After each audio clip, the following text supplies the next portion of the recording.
हाँ साथियों नमस्कार। गोमती एकेडमी सुल्तानपुर में आपका हार्दिक स्वागत है। आज हम मौलिक अधिकार के विषय में जो पहला वीडियो दिए हैं उसी के कड़ी में आपको अगला वीडियो देंगे। पहले वीडियो हमने अनुच्छेद के विषय में बताया, उसकी व्याख्या बताई, और दूसरे वीडियो में मौलिक अधिकार से संबंधित कुछ महत्वपूर्ण टॉपिक हैं, जैसे जो 5 रिट हैं, जो विदेशी यात्रा का अधिकार, एकांतता का अधिकार, या जो हमारे कुछ मौलिक अधिकार हैं जिसका स्थगन नहीं किया जाता है, उसमें संशोधन किस प्रकार से होता है। इस तरह से जो कुछ बिंदु है जिससे प्रश्न बनते हैं, अब किस अनुच्छेद में क्या है, उसकी व्याख्या क्या है, और फिर इससे कुछ महत्वपूर्ण प्रश्न और भी बनते हैं, उसकी चर्चा हम अपने मौलिक अधिकार के दूसरे पार्ट 2 वीडियो में करेंगे। तो यह वीडियो भी आपको परीक्षा के दृष्टिकोण से बहुत ही महत्वपूर्ण है। तो सबसे पहले आप हमारे चैनल को सब्सक्राइब कर लीजिए, बेल दबाकर ऑल पे ओके कर लीजिए, जिससे सभी नोटिफिकेशन आपको मिलता रहे, और शेयर भी करते रहिए। और इसी कड़ी में हम पूरा संविधान आपको बताएंगे, 1 पार्ट, 2 पार्ट, 3 पार्ट, इस तरह करके, जिससे आसानी से आपको संविधान के सभी भाग, उसके अंदर की मूल बातें आपको समझ में आ जाए। तो यहाँ सबसे पहले हम एक चीज़ आप बताना चाहते हैं कि जो हम मौलिक अधिकार का पहला वीडियो दिए हैं उसमें 2 गलती हमसे हो गई है, मानवीय भूल समझ लीजिए। तो उसमें हम जब वीडियो देखे तो उसमें लगा कि 2 जगह हम गलती किए हैं, तो हम सोचे कि उसकी चर्चा कर लें, क्योंकि आप पढ़ेंगे, पता लगा आपको पता है तब तो बहुत अच्छी बात है, और नहीं पता है तो एग्जाम में गलती हो जाएगा, तो आपको भी इतना अच्छा नहीं रहेगा, हमको भी असुविधा होगी, हमको भी लगेगा कि नहीं हमने गलत बता दिया है। तो मेरा जो अभी तक हमने जितने वीडियो दिए उसमें कहीं से जो फैक्ट दिए एकदम परफेक्ट है, 100% है, परीक्षा में वही माना जाता है, उसी हिसाब से हम बनाए हैं। उसमें 2 गलती हो गई है, थोड़ा सा बोलने में और थोड़ा सा उस टाइम गलती हो गई। गलती होना मानव का स्वभाव है, तो आप लोग जो है उसको क्षमा करिएगा। आइंदा से जो वीडियो हम बनाएंगे उसमें इसका पूरा ध्यान रखा जाएगा, कहीं कोई गलती ना हो। तो जो गलती हुई है पहले उस पर चर्चा कर लेते हैं। मैंने एक में बताया है कि शिक्षा का अधिकार जो 21 का में जोड़ा गया है, 86वां संविधान संशोधन, 86वां अमेंडमेंट एक्ट, संविधान संशोधन अधिनियम 2002 है। ये 2002 है, हमने उसमें 2000 बता दिया है। वो 2002 कहने वाले थे, लेकिन उस टाइम जैसे वीडियो बना रहे थे तो उसमें सब अनुच्छेद ही थे, थोड़ा लेंदी हो रहा था, वो दिमाग से स्लिप कर गया। आप 86वां संविधान संशोधन अधिनियम 2002 कर लीजिएगा। और दूसरी कि जो संवैधानिक उपचारों का अधिकार हाई सुप्रीम कोर्ट में जो रिट पड़ती है वो आर्टिकल 32 के तहत पड़ती है, और लेकिन हाई कोर्ट में हमारे उच्च न्यायालय में जो रिट पड़ती है वो आर्टिकल 226 के द्वारा पड़ती है। हमने उसमें 224 लिख दिया है। यही तो गलती हुई है। मुख्य गलती क्या है, 86वां संविधान संशोधन अधिनियम जो है वो 2002 है, उसमें हमने 2000 बताया है, आपको 2002 करना है। और संवैधानिक उपचारों का अधिकार सुप्रीम कोर्ट में अनुच्छेद 32, हाई कोर्ट में 226 है, उसमें हमने 224 बता दिया है, वो 226 रहेगा।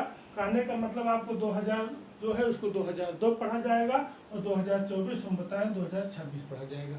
बस इतना आप कर लीजिएगा। आइंदा से किसी वीडियो में इस तरह गलती नहीं मिलेगी। हमने वीडियो देखा लेकिन अब अपलोड कर चुके थे, डिलीट करना हमने उचित नहीं समझा। हम सोचे कि आपको हम अपने वीडियो के माध्यम से इसमें संशोधन बता देंगे। फिर जो इतने भी फैक्ट हैं अब हम उसको एक बार एकदम व्यवस्थित तरीके से आपको दिया जाएगा, कोई गलती नहीं होगी। तो चलिए मौलिक अधिकार में सबसे पहले हम चर्चा कर लेते हैं कि हमने आपको बताया कि अनुच्छेद 32 में संवैधानिक उपचारों का अधिकार है।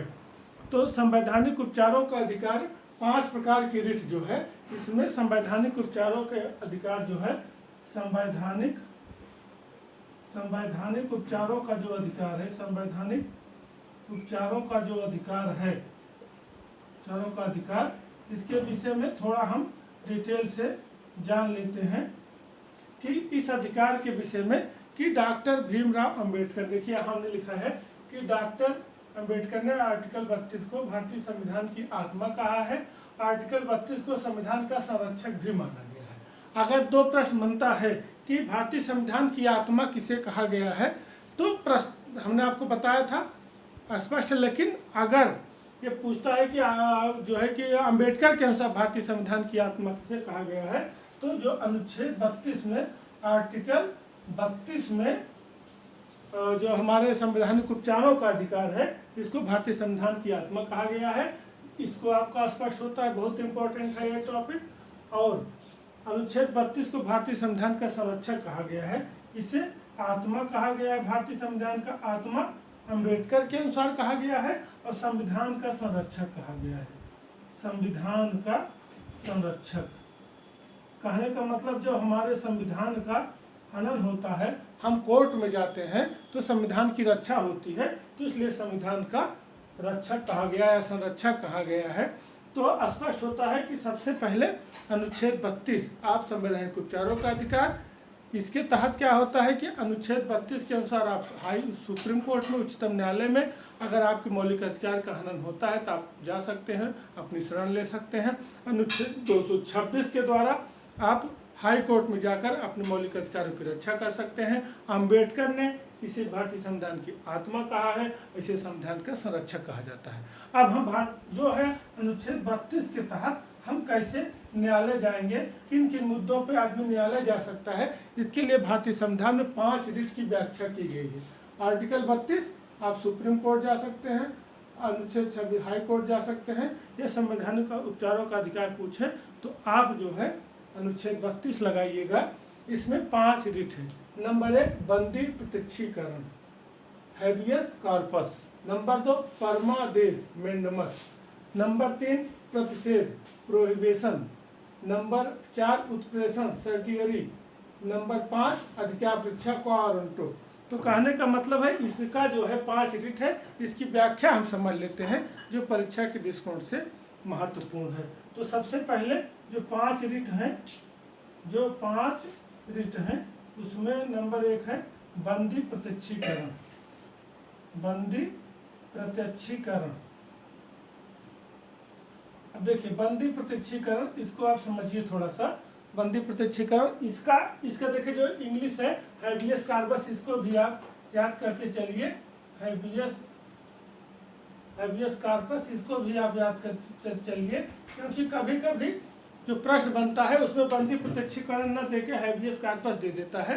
तो कहने का मतलब है जैसे इसका नाम हिंदी इंग्लिश दोनों आपको पता रहे, कभी कभी पूछ लेता मेंडमस क्या होता है, कभी कभी पूछ लेता सर्टियरी क्या होता है, तो लोग इसे हिंदी में पढ़े नहीं जान पाते हैं। तो इसका जो नाम है बंदी प्रत्यक्षीकरण, हैबियस कॉर्पस, परमादेश मेंडमस, प्रतिषेध प्रोहिबिशन, उत्प्रेषण सर्टियरी, अधिकापेक्षा क्वारंटो, इसको भी आप एकदम स्पष्ट दोनों नाम आपको हिंदी इंग्लिश में याद रहेगा तो दिक्कत नहीं होगी। आप देखिए पुराना पेपर हल करेंगे, जो हिंदी मीडियम के बच्चे उनको थोड़ा समस्या होती है, पता लगा दे दिया कि मेंडमस किसे कहते हैं, अब उसमें जो दिया उसको पता ही नहीं है कि इंग्लिश में भी मेंडमस लिखा है और हिंदी में भी, तो दिक्कत होती है। अगर जो है सीधे परमादेश लिखा है तो इंग्लिश में मेंडमस लिखा है, लेकिन मेंडमस पता रहेगा तो आपको समस्या नहीं होगी।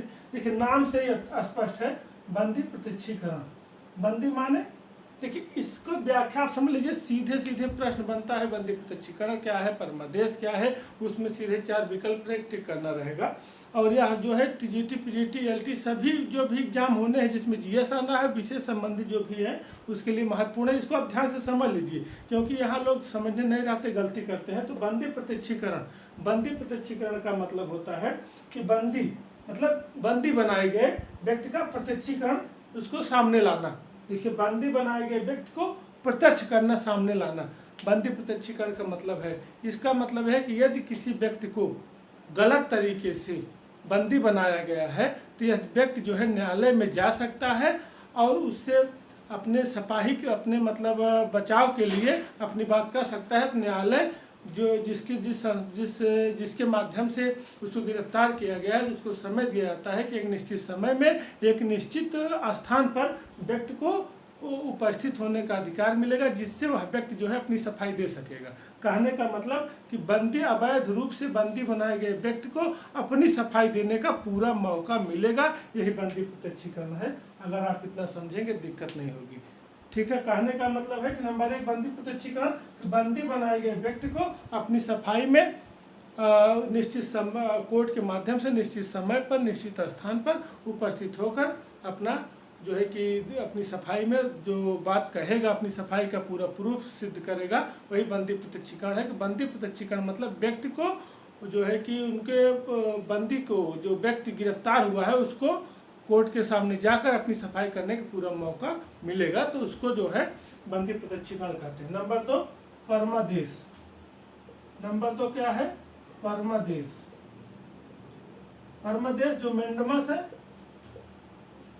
परमादेश जो मेंडिमस है, इसका मतलब है कि मेंडिमस का मतलब हो गया कि आपका जो सीधे स्पष्ट है कि परमादेश जो मेंडिमस हो गया इसकी मेंडिमस, इसका मतलब है कि परमादेश, देखिए नाम से स्पष्ट है, परमादेश आदेश से मतलब है। कहने का मतलब है कि कोई संस्था, कोई व्यक्ति जो उसको सार्वजनिक कार्य मिले हैं, यदि उसको सही तरीके से पालन नहीं करता है तो उसको जो है, अगर किसी व्यक्ति के अधिकार का हनन होता है तो उसको आदेश मिलता है कि आप अपने अधिकार का सही सदुपयोग करें और सार्वजनिक हित में कार्य करें। परमादेश का मतलब है कि यदि आदेश देना, आदेश आदमी किसको देता है, ऊपर वाला व्यक्ति अपने नीचे को आदेश देता है। इसको आप ध्यान समझिए कि ऊपर वाला व्यक्ति अपने नीचे को आदेश देता है, किस बात के लिए, यदि वह सही कार्य नहीं कर रहा है। जैसे हम स्कूल जाते हैं, अगर हम अपना कार्य सही से नहीं करते, होमवर्क नहीं पूरा किए हैं या अपना सिलेबस नहीं पूरा किए हैं, तो टीचर हमको आदेश देते हैं कि आप ऐसा करिए। तो कहने का मतलब है कि यदि किसी व्यक्ति संस्था द्वारा अपने जिम्मेदारी का सही से निर्वाह नहीं किया जाता है तो उसके उच्च अधिकारियों द्वारा, या अगर किसी व्यक्ति के मूल अधिकार का हनन होता है तो हाई कोर्ट, सुप्रीम कोर्ट के माध्यम से उस व्यक्ति को या आदेशित किया जाता है कि आप जो है अपने कर्तव्यों का पालन करें, आदेश दिया जाता है। स्पष्ट आप समझ गए हैं कि जैसे उसमें था बंदी को स्पष्ट रूप से सामने आने का मौका मिलता है, इसमें यदि किसी कोई व्यक्ति अपने पद का दुरुपयोग कर रहा है या सार्वजनिक दायित्व का पालन सही नहीं कर रहा है तो उच्च अधिकारियों द्वारा उसे आदेश दिया जाता है कि अपने कर्तव्य का पालन करे। ये परमादेश हो गया। नंबर 3, प्रतिषेध। प्रतिषेध, प्रतिषेध का मतलब होता है मना करने से।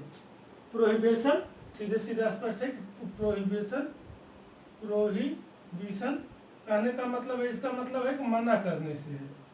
इसका मतलब क्या है कि मना करने से, कि प्रतिषेध मना करने से। कहने का मतलब है कि सुप्रीम कोर्ट, हाई कोर्ट या जो भी व्यक्ति है जिसके मूल अधिकार का हनन होता है तो वह इन्हीं रिट के तहत काम करता है। तो अब प्रतिषेध का मतलब, सीधे प्रतिषेध का मतलब क्या होता है कि मना करने से है कि यदि कोई व्यक्ति कोई कार्य कर रहा है तो उसको एक निश्चित दायरा होता है व्यक्ति के कार्य करने का, तो वही चीज़ों का इसमें वर्णन किया गया है। सब शब्दों पे आप पकड़ चलिए कि जैसे बंदी पक्षीकरण, परमादेश हो गया, प्रतिषेध हो गया, उत्प्रेषण हो गया। हम प्रतिषेध पर हैं, तो प्रतिषेध का मतलब है कि जैसे कोई व्यक्ति, संस्था के द्वारा कोई काम किया जा रहा है कि वह उनके अधिकार क्षेत्र से बाहर का है, तो उसको प्रतिषेध मना कर दिया जाता है कि आप ये काम मत करिए। कहने का मतलब है कि कोई न्यायालय या कोई व्यक्ति या कोई संस्था जो काम करे जो उसके अधिकार क्षेत्र से बाहर का है तो उसको मना कर दिया जाता है कि यह कार्य आपके अधिकार क्षेत्र से बाहर का है। अब आप सीधे इस पर आइए, समझ गए होंगे आप कि प्रतिषेध का मतलब सीधे सीधे स्पष्ट है कि यदि कोई अधीनस्थ न्यायालय कोई कार्य कर रहा है या किसी व्यक्ति के मूल अधिकार का हनन हो रहा है तो आदमी हाई कोर्ट, सुप्रीम कोर्ट जाकर आदेश पारित करा सकता है कि यह उनके अधिकार क्षेत्र से बाहर का है। तो कहने का मतलब है कि जो उच्च न्यायालय हैं, वरिष्ठ न्यायालय हैं, अपने अधीनस्थ को आदेश देते हैं कि आप इस पर कार्य ना करिए क्योंकि आप अधिकार क्षेत्र से बाहर का है। कहने का मतलब है कि जो चीज़ जिसके अधिकार क्षेत्र से बाहर का है उसको मना करने के लिए प्रतिषेध के लिए है। अब फिर उत्प्रेषण, चौथा क्या है, उत्प्रेषण। उत्प्रेषण का मतलब है भेजने से। उत्प्रेषण का मतलब है कि जैसे उत्प्रेषण सर्टियरी जो है, इसका क्या मतलब है, इसका मतलब है कि एक न्यायालय से अगर उसमें मामले ज़्यादा लंबित हैं तो मामलों को समाधान के लिए अपने वरिष्ठ न्यायालयों में भेजा जाए। कहने का मतलब है कि यदि अधीनस्थ न्यायालयों में ज़्यादा मामले लंबित हैं, उनका निपटारा सही से नहीं हो रहा है, तो जो बड़े न्यायालय हैं, जो उच्च न्यायालय, उच्चतम न्यायालय है, आदेश करते हैं कि आप अपने मामले अपने वरिष्ठ न्यायालयों में भेजिए, वह उसका समाधान करें। ये उत्प्रेषण से है, ठीक है।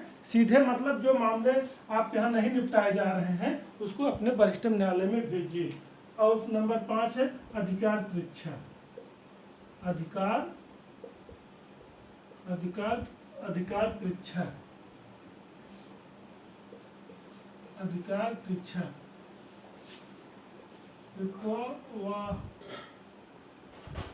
वारंटो। इसका मतलब क्या है? अधिकार परीक्षा का क्या मतलब है वारंटो का? कि अगर कोई व्यक्ति कोई कार्य कर रहा है तो वह किस दायरे में कर रहा है और वह उस दायरे में कार्य करने के लिए योग्य है कि नहीं है, तो इसके लिए उच्च न्यायालय या उच्चतम न्यायालय या उससे अपर संस्था उससे पूछती है कि आप किस अधिकार से कार्य कर रहे हैं। कहने का मतलब है कि यदि कोई व्यक्ति कोई कार्य कर रहा है और उसके अधिकार क्षेत्र से या उसके सिस्टम से बाहर का है, तो वह स्पष्ट रूप से उससे पूछा जा सकता है कि आप किस अधिकार से काम कर रहे हैं। यह आपको 5 रिट हो गई। इसका एक मिला जुला रूप हम समझ लेते हैं कि जैसे अब स्पष्ट आप प्रश्न भी आ जाइए। जैसे कितनी प्रकार की रिट होती हैं? 5। कौन कौन सी हैं आपको पता है। अब बंदी प्रत्यक्षीकरण का मतलब हो गया सीधे सीधे आप स्पष्ट जानिए कि बंदी बनाए गए व्यक्ति को एक निश्चित समय और निश्चित स्थान पर कोर्ट के सामने प्रस्तुत किया जा सकता है या उसका मौलिक अधिकार है। नंबर 2 परमादेश। यदि कोई व्यक्ति अपने कर्तव्यों का सही ढंग से पालन नहीं कर रहा है, तो अपने सार्वजनिक दायित्व का पालन नहीं कर रहा है, तो उसको आदेश दिया जाता है कि अपने कर्तव्य का पालन करे। ये हो गया प्रतिषेध। यदि कोई व्यक्ति कोई काम कर रहा है और वह मामला उसके अधिकार क्षेत्र का नहीं है, तो उसको काम करने के लिए मना किया जा सकता है। ये प्रतिषेध है। उत्प्रेषण। यदि किसी न्यायालय में ज़्यादा मामले हो गए हैं और उसको सही से निपटारा नहीं किया जा रहा है, तो उसको अपने वरिष्ठतम न्यायालय में भेजा जा सकता है। अधिकार परीक्षा कि यदि कोई मामला उसके अधिकार क्षेत्र नहीं है, तो उससे पूछा जा सकता है आप किस अधिकार से कार्य कर रहे हैं। ये अधिकार परीक्षा हो गया। देखिए प्रतिषेध और अधिकार परीक्षा में आप कंफ्यूज मत होइएगा, इसको थोड़ा समझिए आप। जैसे बंदी प्रत्यक्षीकरण क्लियर हो गया, परमादेश क्लियर हो गया, उत्प्रेषण। प्रतिषेध का मतलब है कि आपके अधिकार से प्रतिषेध और वारंट। प्रतिषेध का मतलब है कि जब कोई कार्य कर रहे हैं तो उनसे जो है कि मना किया जा सकता है कि आप ये कार्य नहीं कर सकते हैं। और इसमें अधिकार परीक्षा का आप किस अधिकार से यह कार्य कर रहे हैं, प्रश्न आप समझ के उत्तर लगाएं, दिक्कत नहीं होगी। दोनों में हम स्पष्ट प्रतिषेध कि यह कार्य आपका नहीं है, सीधे मना कर दें, और अधिकार परीक्षा आप किस अधिकार से कार्य कर रहे हैं। ये आपका 5 रिट हो गई। अब इसमें कुछ प्रश्न और बनते हैं, जैसे विदेशी यात्रा के अधिकार का संरक्षण। अब इसमें आप समझिए, पूछता है कि विदेशी यात्रा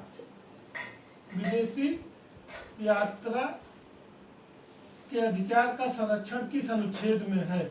अधिकार का संरक्षण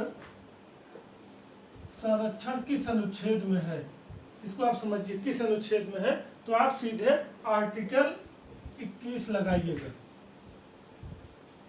अगर ये प्रश्न बनता है कि विदेशी यात्रा के अधिकार का संरक्षण किस मौलिक अधिकार में है, तो आप अनुच्छेद 21 जो दैहिक स्वतंत्रता है। अगर कोई आदमी विदेश जाता है, कहीं जाता है, सबसे जिम्मेदारी मुख्य रूप से उसकी सुरक्षा होती है कि वह वहाँ जा रहा है और अपने शारीरिक रूप से उसको किसी प्रकार की प्रताड़ना न मिले, वहाँ से घूम के वापस आ जाए। इसका हमको अनुच्छेद 21 मिलता है। तो इसमें कुछ रिट भी दिखाई गई है कि सतवंत सिंह बनाम assistant professor New Delhi 1957, Maneka Gandhi बनाम भारत संघ मामले 1978 द्वारा यह निर्णय लिया गया था कि दैहिक स्वतंत्रता जो 21 है उसके तहत विदेशी यात्रा के अधिकार का संरक्षण भी किया जाएगा। अभी देखिए कि मुख्य रूप से जैसे अभी मामला यूक्रेन में युद्ध का चल रहा है, तो देखिए यूक्रेन और रसिया का जो युद्ध का मामला चल रहा है, तो भारतीय जो वहाँ स्टूडेंट थे या भारतीय नागरिक थे, तो भारत सरकार उनको वहाँ से वापस लाने का पूरा प्रयास की और ले भी आई।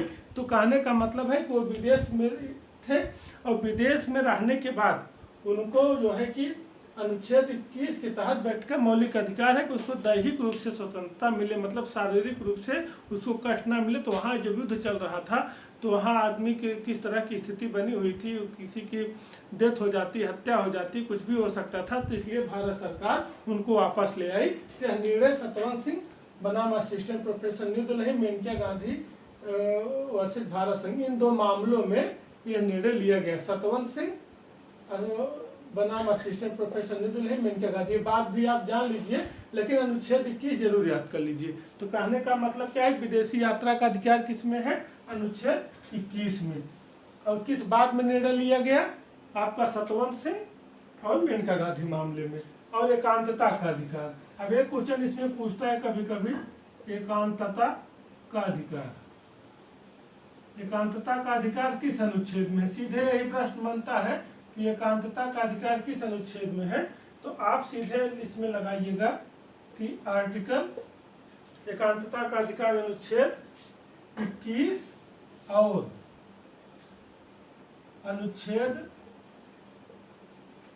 19(1)(d), 19(1)(d) मतलब 1 घा जो है 19(1)(d).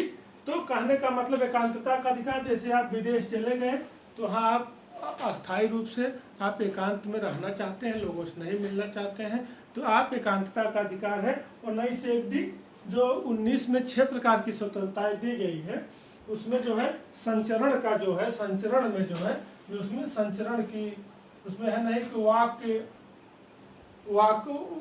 वाक्य व्यक्ति का, संघ बनाने का, सम्मेलन करने का, संचरण का, कहीं बस जाने का, वृत्ति का जो दे, उसमें संचरण जो डी है, इसको घा भी आप कह सकते हैं, कि इसमें जो है एकांतता का अधिकार। यदि एकांतता का अधिकार पूछे तो आपको आर्टिकल 21 और अनुच्छेद 19(1)(d) इसको मिला के उसमें विकल्प में रहेगा, आपको करना रहेगा। यह निर्णय किस बात में लिया गया था, Kharag Singh versus UP state, Govind versus MP state, इन 2 मामलों में यह इस बाद में इसमें रिट दायर करके फाइनल किया गया था। तो कहने का मतलब है खड़ग सिंह वर्सेज यूपी स्टेट और गोविंद वर्सेज एमपी स्टेट।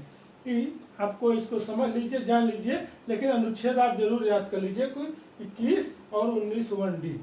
अब कुछ चीज़ें इसमें और इम्पोर्टेंट हैं। एक हमने आपको बताया था कि पहले भाग में चर्चा की थी कि प्रेस की स्वतंत्रता किस में दिया गया है। अगर पूछता है कि प्रेस की स्वतंत्रता, प्रेस की स्वतंत्रता, तो आप सीधे जो है उसमें आप लगाइएगा 19(1)(a), 19(1)(a), यही अनुच्छेद 19 जो वाक्य अभिव्यक्ति की स्वतंत्रता है, उसी में प्रेस का आपको जोड़ लेना है, ज़्यादा इसमें दिमाग लगाने की जरूरत नहीं है। अब प्रश्न बनता है इसमें कि राष्ट्रीय आपातकाल के समय ना स्थगित किए जाने वाले अनुच्छेद, इसमें कभी कभी यह प्रश्न बनता है कि राष्ट्रीय आपात के समय कौन कौन से अनुच्छेद स्थगित नहीं किया सकते, क्योंकि जब विषम मूल अधिकार का स्थगन नहीं होता, लेकिन जब विषम परिस्थिति आती है तो किया जा सकता है कि राष्ट्रीय आपातकाल के समय अनुच्छेद 20 और 21। और यहाँ मिला देखिए, युद्ध वाह्य आक्रमण के समय ना स्थगित किए जाने 19, 20, 21, इसको आप स्पष्ट करके चलिए। जब पूछे कि राष्ट्रीय आपातकाल के समय, राष्ट्रीय आपातकाल के समय, आपातकाल के समय ना स्थगित होने वाली, तो आप 20-21 वही जो आपके स्वतंत्रता में है कि कुछ क्या कहते हैं कि अपराध दोषी संरक्षण की व्यवस्था 20 और दैहिक स्वतंत्रता 21, यह जो है 20-21। और जब युद्ध हुआ, अब इसी में अगर इस तरह युद्ध प्रश्न बने कि युद्ध हुआ है आक्रमण, युद्ध हुआ है आक्रमण, इस तरह से अगर प्रश्न बनता है कि युद्ध हुआ है आक्रमण के समय ना स्थगित किए जाने, युद्ध हुआ है आक्रमण के समय, अगर इसके विषय में पूछता है कि युद्ध हुआ है आक्रमण के समय ना स्थगित होने वाले, ना स्थगित वाले, तो आप 19, 20, 21। तो कहने का मतलब है जब युद्ध हुआ है आक्रमण हो तो आदमी को बोले स्वतंत्रता होगी, अपनी विचार रखेगा, तभी उस समय स्थिति पता चल जाएगी कि इस तरह की स्थिति सही है गलत है। और 20 की अपराध के दोष से संरक्षण की व्यवस्था, और लोगों को दैहिक स्वतंत्रता भी आवश्यक है। और राष्ट्रीय आपातकाल के समय कि उसमें आपातकाल लगा है, देश विषम परिस्थिति में है, तो 20 और 21 दैहिक स्वतंत्रता और 20 का तो जो है कि स्थगन नहीं किया जा सकता। ये बहुत इम्पोर्टेंट है, इसको भी आप जो है समझिए, और इससे प्रश्न बनते हैं जो है, इसको आप पूरा समझिए। युद्ध हुआ आक्रमण के समय अगर ना स्थगित हो 19, 20, 21, और आपातकाल के समय 20, 21। अब संवैधानिक उपचारों का हो गया है। अब एक चीज बहुत बढ़िया आ गया है कि मौलिक अधिकार में संशोधन, देखिए इसमें मूल यहाँ आपका भी प्रश्न क्लियर हो जाएगा और बहुत जरूरी प्रश्न भी है। सबसे पहले आप इसकी डेट समझ लीजिए कि 1951 में शंकरी प्रसाद भारत संघ, 1965 में सज्जन सिंह राजस्थान, 1967 में गोलकनाथ पंजाब राज्य, 1973 में केशवानंद भारती केरल राज्य, मिनर्वा मिल 1980, बामन राव मामला 1981। तो इसमें कभी कभी जो प्रश्न बनता है सीधे सीधे जोड़ा लगाने के लिए दे देता है 1951, 65, 67, 73, उधर के शंकरी प्रसाद, सज्जन सिंह, गोलकनाथ, केशवानंद, सीधे सीधे जोड़ा लगाने के लिए बात दे देता है। कभी कभी दे दिया केशवानंद वर्सेस केरल राज्य मामला किस सन में हुआ था, इसके दे देता है। कभी कभी और जो भी डेट लगाने के क्वेश्चन जो भारतीय संविधान से बनते हैं उसमें भी इससे डेट जो है कि पूछता है, जोड़ा लगाने में भी दे देता है। तो आप सबसे पहले इस डेट को एकदम याद करिए। 1951 में आपका शंकरी मामला, शंकरी प्रसाद मामला 1951 डेट याद कर लीजिए। फिर 1965 में आपका सज्जन सिंह मामला, सीधे लिखा हुआ सज्जन सिंह मामला। फिर 1967 में गोलकनाथ मामला और 1973 में केशवानंद भारती मामला, केशवानंद भारती मामला। और 1980 में मिनर्वा मामला और 1981 में बामन राव मामला। तो कहने का मतलब है इसमें देखिए केशव बहुत महत्वपूर्ण है। ये तो हर एग्जाम में केशवानंद भारती मामला लगभग रहता है, सीधे सीधे डेट में रहता है, जोड़े में रहता है, कहीं न कहीं आपको मिल ही जाएगा। आपको चाहे जो पेपर दे के आइए, आप उठा लीजिए 4-6 साल का, चाहे जो जिसमें जीएस है या पॉलिटी सिविक्स के जो पेपर आते हैं, नाइक शास्त्र या टीजीटी पीजीटी एलटी, आपका डिग्री का असिस्टेंट प्रोफेसर तक इसको जो है केशवानंद भारती मामला आपका रहेगा ही। अब इसमें आप समझिए कि सबसे पहले मूल अधिकार है। ये संविधान की आत्मा भी इसको अम्बेडकर ने कहा दिया है। तो कहने का मतलब व्यक्ति के अधिकार भी हैं, इसका हनन भी नहीं होना चाहिए। तो क्या संसद इसमें संशोधन कर सकती है कि नहीं कर सकती है, बहुत ही बढ़िया मुद्दा है। इसको आप समझ लीजिए कि सबसे पहले 1951 में शंकरी प्रसाद भारत संघ और 65 में सज्जन सिंह राजस्थान ने कहा कि संसद संविधान द्वारा मूल अधिकारों में संशोधन कर सकती है। ये दो लोगों ने, कहने का मतलब कि ऊपर के 1951 शंकरी प्रसाद, 65 में सज्जन सिंह ने कहा कि संशोधन हो सकता है, संसद जो है संविधान द्वारा संशोधन कर सकती है, इसमें आपको कंफ्यूज नहीं होना है।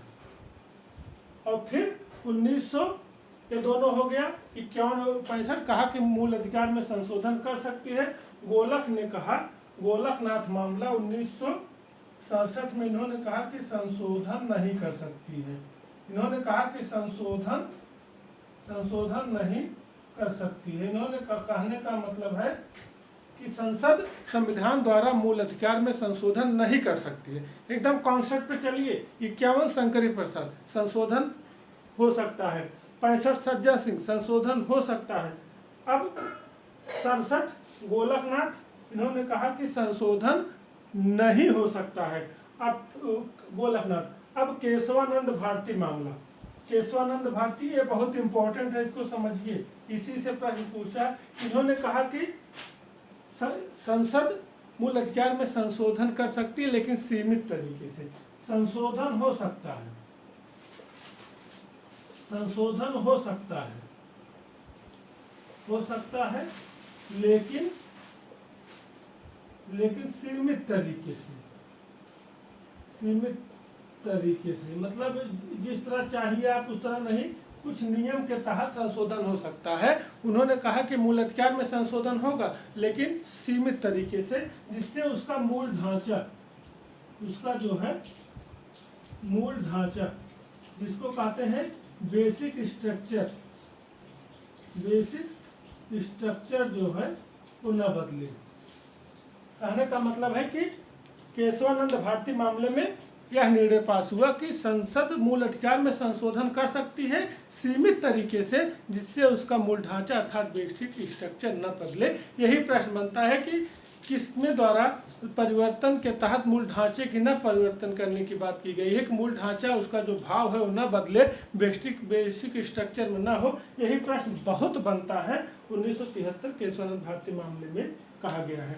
अब 1980 मिनर्वा मिल्स मामला, इन्होंने कहा है कि बिना मूल ढांचे के परिवर्तन किया जा सकता है, संसद संशोधन करेगी। इन्होंने भी मूल ढांचे की बात की है। और वामन राव मामला भी इन्होंने कहा कि मूल ढांचे जो मूल संरचना है उसमें परिवर्तन नहीं किया जा सकता है। जो केशवानंद भारती का निर्णय है उसमें भी वामन राव में ये माना गया, इन्होंने भी कहा।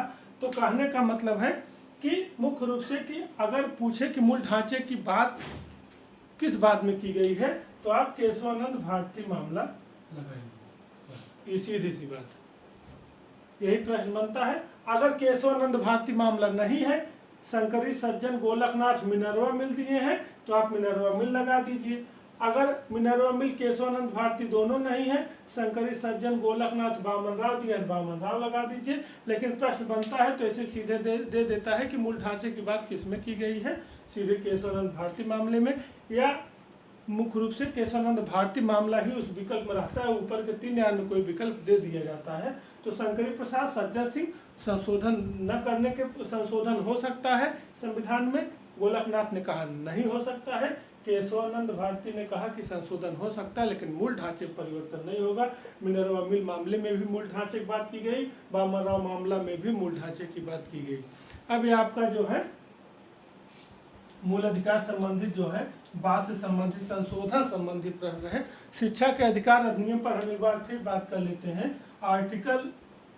आर्टिकल 21 का पे हम एक बार फिर चर्चा कर लेते हैं आपसे कि 86वें संविधान संशोधन, 86वें अमेंडमेंट एक्ट 2002 द्वारा ये लागू किया गया। इसका क्या मतलब है, 6 से 14 वर्ष के बच्चों को, 6 से 14 वर्ष के बच्चों को निःशुल्क और अनिवार्य शिक्षा, ये शब्द ध्यान दीजिएगा, निःशुल्क हो और अनिवार्य हो, मतलब इनमें कोई रोक ना हो, माता पिता अभिभावक गुरु विद्यालय इस तरह किसी प्रकार का कोई रोक ना हो। कि कभी कभी प्रश्न ये बनता है कि 21 का में क्या है, 6 से 14 वर्ष बच्चों को निःशुल्क अनिवार्य शिक्षा और किस संविधान संशोधन हुआ द्वारा जोड़ा गया, 86वां संविधान संशोधन 2002 द्वारा।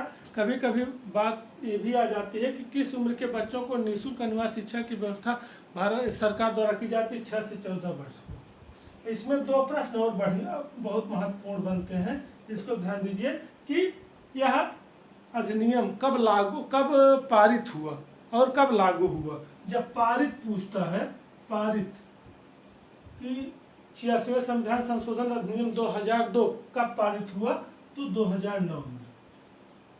और कब लागू हुआ, बाल शिक्षा अधिकार अधिनियम, ये जो अधिनियम 2002 है कि बाल शिक्षा अधिकार अधिनियम, जिसके तहत 6 से 14 वर्ष के बच्चों को कब अनिवार्य शिक्षा की व्यवस्था की गई, तो कब पारित हुआ 2009 में। कब लागू हुआ, 1 अप्रैल 2010 को, 1 अप्रैल 2010 को बाल शिक्षा अधिकार अधिनियम। ये क्या है आपका, बाल शिक्षा अधिकार अधिनियम, बाल शिक्षा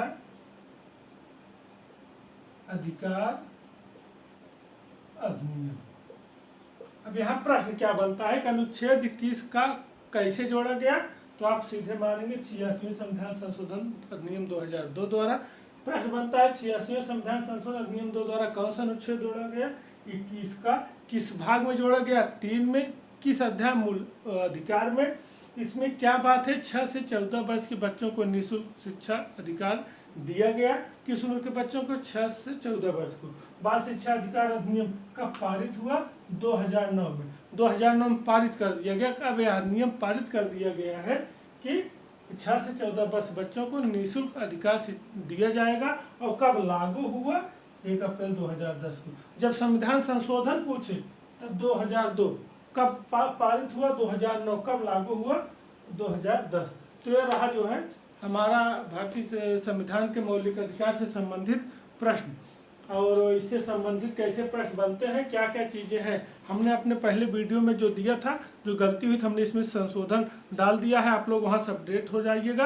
अब आने वाले वीडियो में पूरा ध्यान रखा जाएगा, कहीं कोई गलती नहीं होगी। इसमें हमने आपको 5 प्रकार की रिट, विदेशी यात्रा का अधिकार, एकांतता का अधिकार, राष्ट्रीय आपातकाल के समय स्थगन न स्थगित, युद्ध व आक्रमण के समय न स्थगित, संविधान की आत्मा के विषय में, मौलिक अधिकार में संशोधन के विषय में और अनुच्छेद 21 के विषय में, प्रेस की स्वतंत्रता के विषय में हमने आपको डिटेल से बताया। यह हमारा मौलिक अधिकार का वीडियो है। हम जल्द ही अपना वीडियो लेके आएंगे। हमें आशा है कि हमारा वीडियो आपको पसंद आता होगा। हमारे चैनल को आप सब्सक्राइब करिए और अपने दोस्तों को शेयर भी करते रहिए। जय हिंद, जय भारत।